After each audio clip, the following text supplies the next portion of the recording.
21 December 1883 ಮಾರ್ಗಶಿರ ಕೃಷ್ಣ ಸಪ್ತಮಿ ಶುಕ್ರವಾರ ಬೆಳಗಿನ ವೇಳೆ ಪರಮಹಂಸರು ಈಗ ಮಾಸ್ಟರೊಡನೆ ಬಿಲ್ವ ಮರದ ಕೆಳಗೆ ಮಾತನಾಡುತ್ತಿದ್ದಾರೆ. ಆತನಿಗೆ ಸಾಧನೆಯ ವಿಷಯವಾಗಿ ಅನೇಕ ರಹಸ್ಯ ವಿಷಯಗಳನ್ನು ತಿಳಿಸುತ್ತಿದ್ದಾರೆ. ಕಾಮಕಾಂಚನವನ್ನು ತ್ಯಜಿಸುವ ಬಗೆ ಹೇಗೆ ಮನಸ್ಸು ಕೆಲವು ವೇಳೆ ತಾನೇ ಗುರುವಿನ ಕೆಲಸ ಮಾಡುತ್ತದೆ ಎಂಬವುಗಳ ವಿಷಯವಾಗಿಯೂ ತಿಳಿಸುತ್ತಿದ್ದಾರೆ. ಊಟವಾದ ನಂತರ ಪರಮಹಂಸರು ಪಂಚವಟಿಗೆ ಮನೋಹರ ಪೀತಾಂಬರಧಾರಿಗಳಾಗಿ ಬಂದಿದ್ದಾರೆ.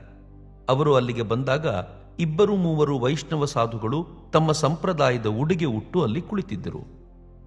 ಅಪರಾಹ್ನದಲ್ಲಿ ನಾನಕ್ ಪಂಥಕ್ಕೆ ಸೇರಿದ ಒಬ್ಬ ಸಾಧು ಬಂದರು.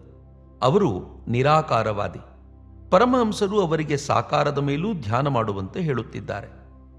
ಆಳಕ್ಕೆ ಮುಳುಗು, ಮೇಲೆ ಮೇಲೆ ತೇಲಿದರೆ ರತ್ನ ದೊರೆಯದು. ಭಗವಂತ ನಿರಾಕಾರನೇನೋ ನಿಶ್ಚಯ, ಆದರೆ ಸಾಕಾರ ಕೂಡ. ಸಾಕಾರದ ಮೇಲೆ ಧ್ಯಾನ ಮಾಡಿದರೆ ಶೀಘ್ರದಲ್ಲೇ ಭಕ್ತಿಯುಂಟಾಗುತ್ತದೆ. ಬಳಿಕ ನಿರಾಕಾರದ ಮೇಲೆ ಧ್ಯಾನ ಮಾಡಬೇಕು. ಇದು ಪತ್ರವನ್ನು ಓದಿಕೊಂಡು ಬಿಟ್ಟ ನಂತರ ಅದನ್ನು ಬಿಸಾಡಿಬಿಟ್ಟು ಅದು ಹೇಳಿದಂತೆ ಕಾರ್ಯಕ್ಕೆ ಕೈ ಹಾಕುವ ಹಾಗೆ. 22 ಡಿಸೆಂಬರ್ 1883 ಮಾರ್ಗಶಿರ ಕೃಷ್ಣ ಅಷ್ಟಮಿ ಶನಿವಾರ. ರಾಖಾಲ, ಹರೀಶ, ಮಾಸ್ಟರ್, ಲಾಟು ಪರಮಹಂಸರೊಡನೆಯೇ ಇದ್ದಾರೆ. ಪರಮಹಂಸರು ಅವರೊಡನೆ ತಮ್ಮ ಕೊಠಡಿಯ ಆಗ್ನೇಯ ವರಾಂಡದಲ್ಲಿ ಕುಳಿತಿದ್ದಾರೆ. ಬಲರಾಮನ ತಂದೆ ಮತ್ತು ಶ್ಯಾಮಪುಕುರದ ದೇವೇಂದ್ರ ಘೋಷ್ ಬಂದಿದ್ದಾರೆ. ಈಗ ಗಂಟೆ ಬೆಳಗಿನ 9. ಒಬ್ಬ ಭಕ್ತ: ಭಕ್ತಿಯನ್ನು ಗಳಿಸಿಕೊಳ್ಳುವ ಬಗೆ ಹೇಗೆ? ಶ್ರೀರಾಮಕೃಷ್ಣರು: ಮುಂದೆ ಹೋಗು. 7 ಬಾಗಿಲುಗಳ ಆಚೆ ದೊರೆ ವಾಸಿಸುತ್ತಿದ್ದಾನೆ. ಆ ಎಲ್ಲಾ ಬಾಗಿಲುಗಳನ್ನು ದಾಟಿ ಹೋದರೆ ತಾನೇ ರಾಜನನ್ನು ನೋಡಲು ಸಾಧ್ಯ. ಚಾನಕದಲ್ಲಿ ಅನ್ನಪೂರ್ಣೆಯನ್ನು ಪ್ರತಿಷ್ಠಾಪನೆ ಮಾಡಿದಾಗ ನಾನು ದ್ವಾರಕ ಬಾಬುವಿಗೆ ಹೇಳಿದೆ, ದೊಡ್ಡ ಸರೋವರದಲ್ಲಿ ದೊಡ್ಡ ದೊಡ್ಡ ಮೀನುಗಳು ಬಹಳ ಆಳದಲ್ಲಿ ವಾಸಿಸುತ್ತವೆ. ನೀರಿಗೆ ಒಳ್ಳೆ ಎರೆಯನ್ನು ಬಿಸಾಡು, ಆಗ ಮೀನುಗಳು ಅದರ ಗಂಧಕ್ಕಾಗಿ ಮೇಲೆ ಬರುತ್ತವೆ. ಒಂದೊಂದು ಸಲ ನೀರನ್ನು ತಮ್ಮ ಬಾಲದಿಂದ ಹೊಡೆದು ಎರಚುತ್ತವೆ. ಪ್ರೇಮ ಭಕ್ತಿ ಒಳ್ಳೆ ಎರೆ ಇದ್ದ ಹಾಗೆ. ಭಗವಂತ ನರಲೀಲೆಯನ್ನು ಮಾಡುತ್ತಾನೆ. ಮನುಷ್ಯನ ರೂಪಿನಲ್ಲಿ ಅವತೀರ್ಣನಾಗುತ್ತಾನೆ. ಉದಾಹರಣೆಗೆ ಶ್ರೀಕೃಷ್ಣ, ರಾಮಚಂದ್ರ, ಚೈತನ್ಯ ದೇವ. ಒಮ್ಮೆ ನಾನು ಕೇಶವಸೇನನಿಗೆ ಹೇಳಿದೆ, ಭಗವಂತ ಮನುಷ್ಯನಲ್ಲಿ ವಿಶೇಷ ರೀತಿಯಾಗಿ ವ್ಯಕ್ತವಾಗಿದ್ದಾನೆ. ಗದ್ದೆಯ ತೆವರಿನಲ್ಲಿ ಚಿಕ್ಕ ಚಿಕ್ಕ ಬಿಲೆಗಳಿರುತ್ತವೆ. ಮಳೆಗಾಲದಲ್ಲಿ ಅವುಗಳ ಒಳಗೆ ಮೀನು ನಳ್ಳಿ ಸೇರಿಕೊಂಡಿರುತ್ತವೆ. ಮೀನು ನಳ್ಳಿ ಬೇಕಾಗಿತ್ತು ಎಂದರೆ ಹೋಗಿ ಆ ಬಿಲೆಗಳಲ್ಲಿ ಹುಡುಕಬೇಕು. ಭಗವಂತ ಬೇಕಾಗಿದ್ದರೆ ಅವತಾರ ಪುರುಷನಲ್ಲಿ ಆತನನ್ನು ನೋಡಬಹುದು. ಈ 3.5 ಮೊಳ ಮಾನವನ ಆಕಾರದ ಮೂಲಕ ಜಗನ್ಮಾತೆ ವ್ಯಕ್ತವಾಗುತ್ತಾಳೆ. ಇದರ ಸಂಬಂಧವಾಗಿ ಒಂದು ಹಾಡು ಇದೆ: ನಿನ್ನದೇ ಈ ಯಂತ್ರ 8 ಗೇಣಿನ ಬೊಂಬೆ, ಯಾವ ಆಟಕ್ಕೆ ಇದನ್ನು ನೀ ಮಾಡಿದೆ. ಭಗವಂತನನ್ನು ಅರಿತುಕೊಳ್ಳಬೇಕಾದರೆ, ಅವತಾರ ಪುರುಷನನ್ನು ಗುರುತಿಸಬೇಕಾದರೆ ಸಾಧನೆ ಮಾಡಬೇಕು. ದೊಡ್ಡ ದೊಡ್ಡ ಮೀನುಗಳು ಸರೋವರದಲ್ಲಿ ವಾಸಿಸುತ್ತವೆ. ಆದರೆ ಅವನ್ನು ನೋಡಬೇಕಾದರೆ ನೀರಿಗೆ ಎಲೆ ಬಿಸಾಡಬೇಕು. ಹಾಲಿನಲ್ಲಿ ಬೆಣ್ಣೆ ಇದೆ, ಆದರೆ ಬೆಣ್ಣೆ ಬೇಕಾದರೆ ಹಾಲಿಗೆ ಹೆಪ್ಪು ಹಾಕಿ ಕಡೆಯಬೇಕು. ಸಾಸಿವೆಯಲ್ಲಿ ಎಣ್ಣೆ ಇದೆ, ಆದರೆ ಎಣ್ಣೆ ಬೇಕಾದರೆ ಸಾಸಿವೆಯನ್ನು ಗಾಣಕ್ಕೆ ಹಾಕಿ ತಿರುಗಿಸಬೇಕು. ಗೋರಂಟಿ ಕೈಯನ್ನು ಕೆಂಪಗೆ ಮಾಡುತ್ತದೆ, ಆದರೆ ಕೈ ಕೆಂಪಾಗಬೇಕಾದರೆ ಗೋರಂಟಿಯನ್ನು ಅರೆದು ಮೆತ್ತಬೇಕು. ಭಕ್ತ: ಒಳ್ಳೆಯದು.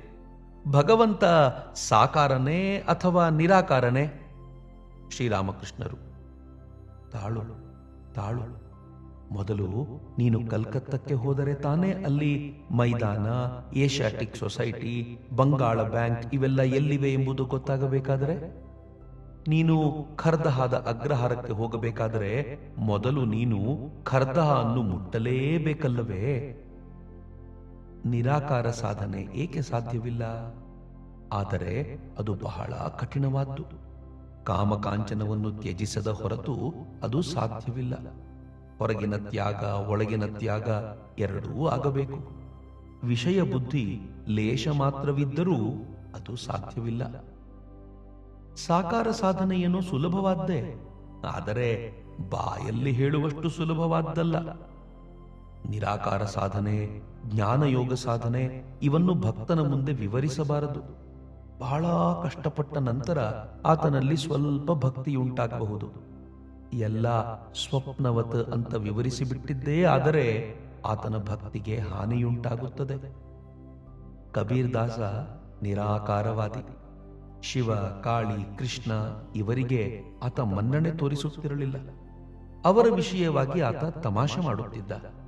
ಆತ ಹೇಳುತ್ತಿದ್ದ, ಕಾಳಿ ಅಕ್ಕಿ ಬಾಳೆಹಣ್ಣು ತಿಂದು ಜೀವಿಸುತ್ತಿದ್ದಳು, ಕೃಷ್ಣ ಗೋಪಿಯರ ಕೈ ಚಪ್ಪಾಳೆಗನುಸಾರ ಕಪಿಯ ಹಾಗೆ ಕುಣಿಯುತ್ತಿದ್ದ. ನಿರಾಕಾರ ಸಾಧಕ ಬಹುಶಃ ದಶಭುಜ ಮೂರ್ತಿಯನ್ನು ಮೊದಲು ದರ್ಶನ ಮಾಡಬಹುದು, ಬಳಿಕ ಚತುರ್ಭುಜ ಮೂರ್ತಿಯನ್ನು, ಬಳಿಕ ದ್ವಿಭುಜ ಗೋಪಾಲ, ಕೊನೆಗೆ ಆತ ಅಖಂಡ ಜ್ಯೋತಿಯನ್ನು ದರ್ಶನ ಮಾಡಿ ಅದರಲ್ಲಿ ಲೀನವಾಗಿ ಬಿಡುತ್ತಾನೆ. ಪ್ರತೀತಿ ಇದೆ, ದತ್ತಾತ್ರೇಯ, ಜಡಭರತ ಇವರು ಬ್ರಹ್ಮ ಸಾಕ್ಷಾತ್ಕಾರವಾದ ನಂತರ ಹಿಂದಿರುಗಿ ಬರಲಿಲ್ಲ ಎಂದು. ಕೆಲವರ ಅಭಿಪ್ರಾಯ, ಶುಕದೇವ ಆ ಬ್ರಹ್ಮ ಸಮುದ್ರದ ಒಂದು ತೊಟ್ಟನ್ನು ರುಚಿ ನೋಡಿದ್ದೆಷ್ಟೋ ಅಷ್ಟೇ. ಆತ ಆ ಸಮುದ್ರದ ಅಲೆಗಳ ಅಲ್ಲೋಲ ಕಲ್ಲೋಲಗಳನ್ನು ಕೇವಲ ನೋಡಿದ್ದು ಮತ್ತು ಅದರ ಅಬ್ಬರವನ್ನು ಕೇಳಿದ್ದನೇ ವಿನಾ ಅದರಲ್ಲಿ ಮುಳುಗು ಹಾಕಲಿಲ್ಲ. ಒಬ್ಬ ಬ್ರಹ್ಮಚಾರಿ ನನಗೆ ಹೇಳಿದ, ಕೇದಾರನಾಥವನ್ನು ಬಿಟ್ಟು ಮುಂದಕ್ಕೆ ಹೋಯಿತು ಎಂದರೆ ದೇಹ ಬದುಕಿರದು. ಅದೇ ರೀತಿಯಾಗಿ ಬ್ರಹ್ಮಜ್ಞಾನ ದೊರೆತ ನಂತರ ಶರೀರ ಬದುಕಿರದು. ಶರೀರಕ್ಕೆ 21 ದಿನಗಳೊಳಗೆ ಮೃತ್ಯು. ಒಂದು ಬಹಳ ಎತ್ತರವಾದ ಗೋಡೆಯಿಂದಾಚೆಗೆ ವಿಶಾಲವಾದ ಮೈದಾನ. 4 ಮಂದಿ ಸ್ನೇಹಿತರು ಆ ಗೋಡೆಯಿಂದಾಚೆಗೆ ಏನಿದೆ ಎಂಬುದನ್ನು ಪತ್ತೆ ಮಾಡಲು ಸನ್ನದ್ಧರಾದರು. ಅವರಲ್ಲಿ 3 ಜನರು ಒಬ್ಬೊಬ್ಬರಾಗಿ ಗೋಡೆ ಹತ್ತಿ ಮೈದಾನವನ್ನು ನೋಡಿದ ನಂತರ ಆಹಾ ಆಹಾ ಅಂತ ಹೇಳಿ ನಕ್ಕು ಆ ಕಡೆಗೆ ಧುಮುಕಿಬಿಟ್ಟರು. ಅವರು 3 ಆ ಮೈದಾನದ ಯಾವ ಸುದ್ದಿ ಸಮಾಚಾರವನ್ನು ತಿಳಿಸಲೇ ಇಲ್ಲ.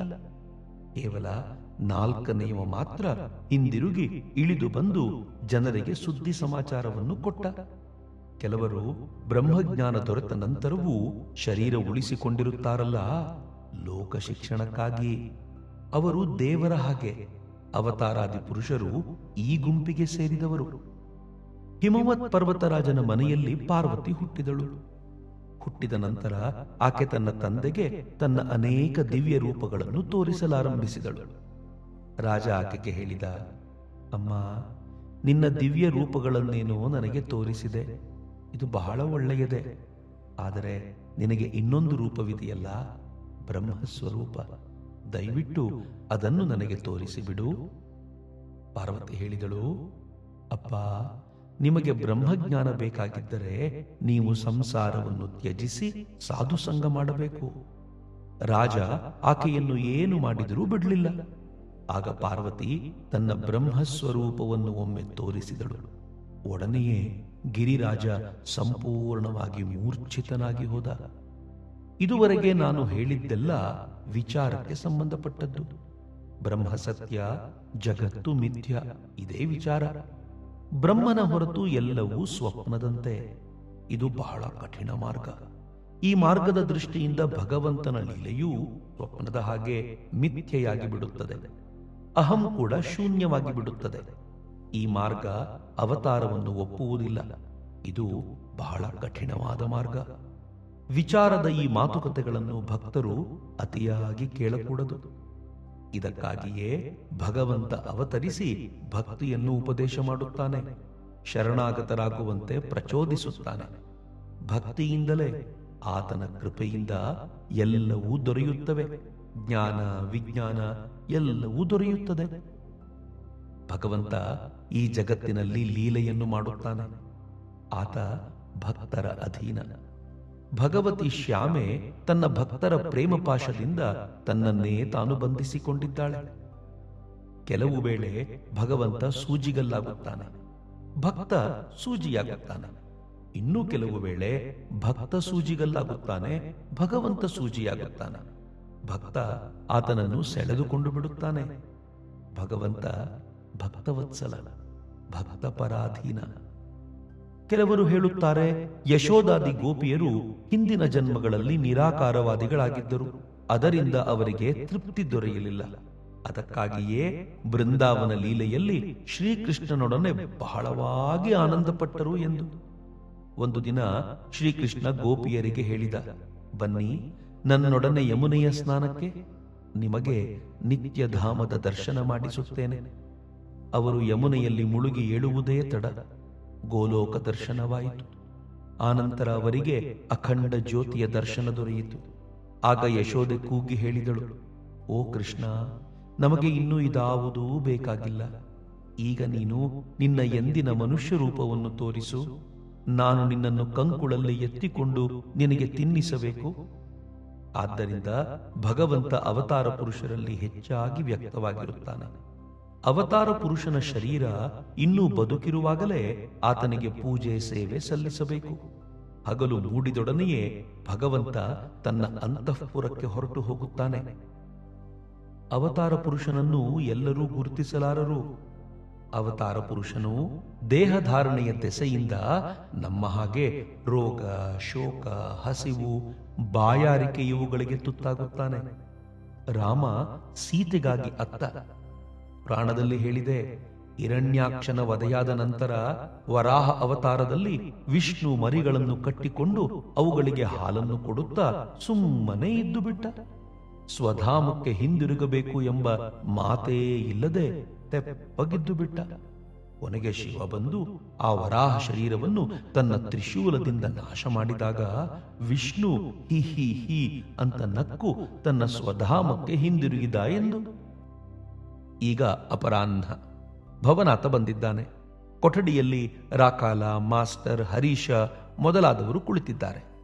ಶ್ರೀರಾಮಕೃಷ್ಣರು ಭವನಾಥನಿಗೆ, ಅವತಾರವನ್ನು ಪ್ರೀತಿಸಲು ಸಾಧ್ಯವಾದರೆ ಬೇಕಾದಷ್ಟು. ಆಹಾ, ಗೋಪಿಯರಿಗೆ ಕೃಷ್ಣನ ಮೇಲೆ ಎಂಥ ಪ್ರೀತಿ. ಈಗ ಪರಮಹಂಸರು ಗೋಪಿಯರ ಭಾವವನ್ನು ಆರೋಪಿಸಿಕೊಂಡು ಹಾಡಲಾರಂಭಿಸಿದ್ದಾರೆ. ನನ್ನ ಜೀವದ ಜೀವ, ಓ ನನ್ನ ಘನಶ್ಯಾಮ. ಬಳಿಕ ಹಾಡುತ್ತಿದ್ದಾರೆ, ಹೋಗಲಾರೆ ನಾ ಹೋಗಲಾರೆ ಮನೆಗೆ, ಕೃಷ್ಣ ನಾಮವನ್ನು ಜಪಿಸಲಾರೆ ನಾ ನನ್ನ ಮನೆಯ ಒಳಗೆ. ಮತ್ತೆ ಹಾಡುತ್ತಿದ್ದಾರೆ, ನಾನು ಬಾಗಿಲೊಳಿದ್ದೆ ನೀನಂದು ವನದೆಡೆಗೆ ನಡೆಯುವಾಗ.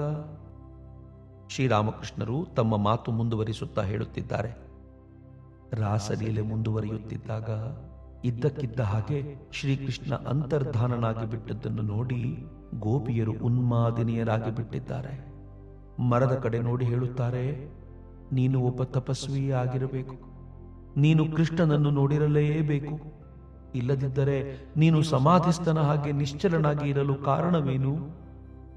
ಹಸಿರು ಹುಲ್ಲಿನಿಂದ ಕೂಡಿದ ಭೂಮಿಯನ್ನು ನೋಡಿ ಅವರು ಹೇಳುತ್ತಾರೆ, ಏ ಭೂಮಿಯೇ, ನೀನು ನಿಜವಾಗಿಯೂ ಶ್ರೀಕೃಷ್ಣನನ್ನು ನೋಡಿರಲೇಬೇಕು. ಇಲ್ಲದಿದ್ದರೆ ನೀನು ರೋಮಾಂಚಿತಳಾಗಿರಲು ಕಾರಣವೇನು? ಆತನ ಸ್ಪರ್ಶ ಸುಖವನ್ನು ನೀನು ಅನುಭವಿಸಿರಲೇಬೇಕು. ಮಾಧವಿ ಲತೆಯನ್ನು ನೋಡಿ ಹೇಳುತ್ತಾರೆ, ಓ ಮಾಧವಿ, ನಮ್ಮ ಮಾಧವನನ್ನು ನಮಗೆ ಕೊಡು. ಗೋಪಿಯರದ್ದು ಪ್ರೇಮೋನ್ಮಾದ. ಶ್ರೀಕೃಷ್ಣನನ್ನು ಬಲರಾಮನನ್ನು ಮಥುರೆಗೆ ಕರೆದುಕೊಂಡು ಹೋಗಲು ಅಕ್ರೂರ ಬೃಂದಾವನಕ್ಕೆ ಬಂದ. ಅವರು ರಥಕ್ಕೆ ಹತ್ತಿದಾಗ ಗೋಪಿಯರು ರಥದ ಚಕ್ರಗಳನ್ನು ಬಲವಾಗಿ ಹಿಡಿದುಕೊಂಡು ಅದು ಮುಂದುವರಿಯಲು ಬಿಟ್ಟುಕೊಡಲಿಲ್ಲ. ಹೀಗೆಂದು ಹೇಳಿದ ನಂತರ ಪರಮಹಂಸರು ಅಕ್ರೂರನ ಭಾವವನ್ನು ಆರೋಪಿಸಿಕೊಂಡು ಹಾಡುತ್ತಿದ್ದಾರೆ, ತಡೆಯದಿರಿ ತಡೆಯದಿರಿ ರಥಚಕ್ರಗಳನ್ನು, ಚಕ್ರದಿಂದೀ ರಥವು ಮುನ್ನಡೆಯುವುದೇನು? ಯಾವ ಚಕ್ರಿಯ ಇಚ್ಛೆಗೆ ಲೋಕಚಕ್ರ ನಡೆಯುವುದೋ ಅವನಿಚ್ಛೆ ನಡೆಸುವುದು ಇದನ್ನು. ಶ್ರೀರಾಮಕೃಷ್ಣರು, ಚಕ್ರದಿಂದೀ ರಥವು ಮುನ್ನಡೆಯುವುದೇನು? ಯಾವ ಚಕ್ರಿಯ ಇಚ್ಛೆಗೆ ಲೋಕಚಕ್ರ ನಡೆಯುವುದೋ? ರಥಿಯ ಆಜ್ಞೆಗನುಸಾರ ಸಾರಥಿ ರಥವನ್ನು ಚಲಿಸುವನು. ಈ ಮಾತುಗಳು ನನ್ನ ಹೃದಯದ ಅಂತರಾಳವನ್ನು ಕಲಕಿಬಿಟ್ಟಿವೆ.